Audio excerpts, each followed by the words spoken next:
চিরনিদ্রায় শায়িত হলেন জুলাই শহীদের মেয়ে লামিয়া। রাতে পটুয়াখালীর দুমকিতে জানাজা শেষে বাবার কবরের পাশে তাকে দাফন করা হয়। এ বিষয়ে আলোচনা করতে এই মুহূর্তে রাজধানীর কাফরুল থেকে আমাদের সঙ্গে যোগ দিয়েছেন সুপ্রিম কোর্টের আইনজীবী ডক্টর কাজী জাহেদ ইকবাল। ডক্টর কাজী জাহেদ ইকবাল, আপনাকে স্বাগত জানাচ্ছি ইন্ডিপেন্ডেন্ট টেলিভিশনে।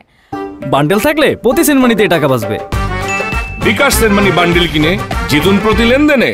আপনার কাছে আমি একটু জানতে চাই যে লামিয়ার আত্মহত্যার দায় আসলে কে নেবে? রাষ্ট্রের কি কোনো দোষ নেই? এটা একটা খুবই জটিল পরিস্থিতি। রাষ্ট্রের অবশ্যই দায় আছে, কারণ হলো আমরা এই বাচ্চাটার এইরকম দুর্ঘটনার পরে তার যে কাউন্সিলিং করার দরকার ছিল, তাকে যেভাবে আগলে রাখা দরকার ছিল, সমাজ এবং রাষ্ট্র বা আমরা সবাই সেভাবে আগলে রাখতে ব্যর্থ হয়েছি, এতে তো কোনো সন্দেহই নেই।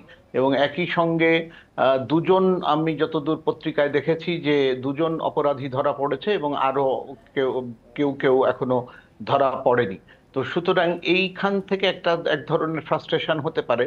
এবং একই সঙ্গে আমাদের মনে রাখতে হবে যে আমাদের সোসাইটি এই ধরনের পরিস্থিতিতে যে ধরনের আচরণ করে, অর্থাৎ যে জায়গাটাতে বা বাচ্চাটাকে প্রোটেকশন দেওয়া দরকার ছিল, তাকে সান্ত্বনা দেওয়া দরকার ছিল, তার পাশে দাঁড়ানো দরকার ছিল, সেইখানে হয়তো সে ওই রকম সাপোর্টটা পায়নি বলে আমার আশঙ্কা। সেই কারণে সে হয়তো ফ্রাস্ট্রেটেড হয়ে পড়েছে, এরকম সম্ভাবনাটা উড়িয়ে দেওয়া যায় না। এবং আপনার সাথে আমি একটু যোগ করতে চাই, আজ তো অনেককেই দেখা গেল, তারা কি কেউ এই যে এই মেয়েটি ধর্ষণের শিকার যখন হয়েছিল তার পরবর্তীতে তার পাশে এসে দাঁড়িয়েছিল?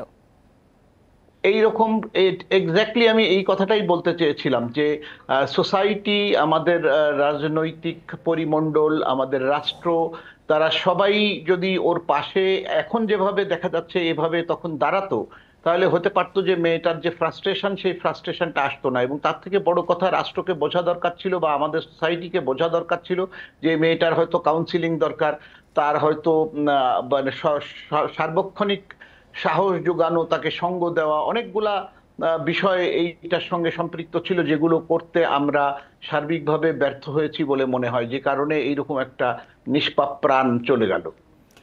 আপনার কাছে আরেকটু জানতে চাই যে বাবার কবর জিয়ারত করে ফেরার পথে মেয়েটি ধর্ষণের শিকার হলো, কতটা বিকৃত মানসিকতা বা সামাজিক পরিস্থিতি না হলে এই ধরনের শোকাহত একজনকে এইভাবে নিপীড়ন করা যায়? নারীর নিরাপত্তা নিশ্চিত করা যাচ্ছে না কেন?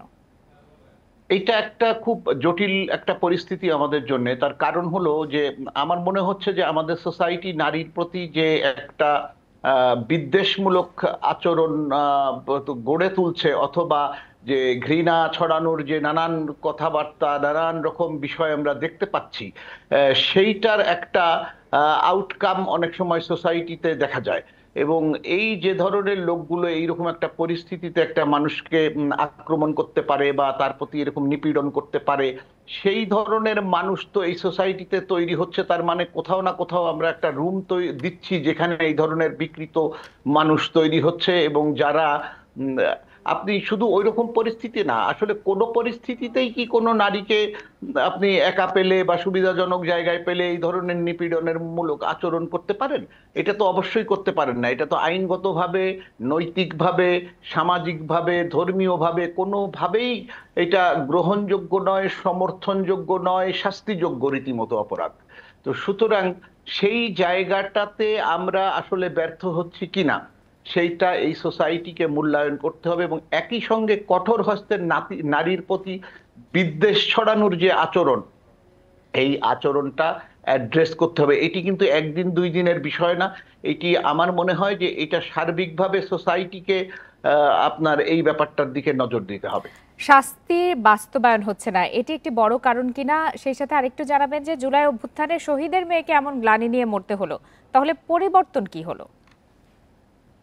শাস্তি, আপনাকে বলি যে যে অপরাধ সংগঠিত হয়েছে সেই অপরাধের শাস্তি মৃত্যুদণ্ড হতে পারে, সেটা একটা বিষয় আছে।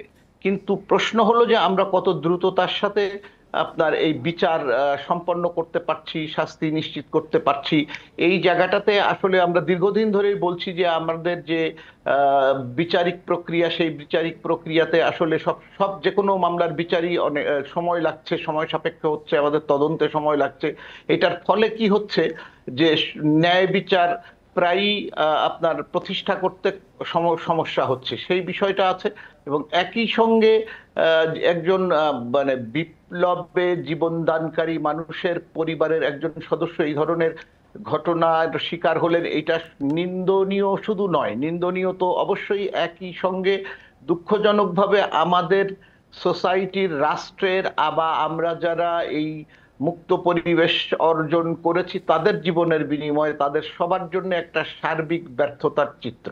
এই ব্যর্থতা কাটিয়ে ওঠার আশা আসলে আমরা সবাই করি। আপনাকে অনেক ধন্যবাদ ডক্টর কাজী জাহেদ ইকবাল আমাদেরকে সময় দেওয়ার জন্য।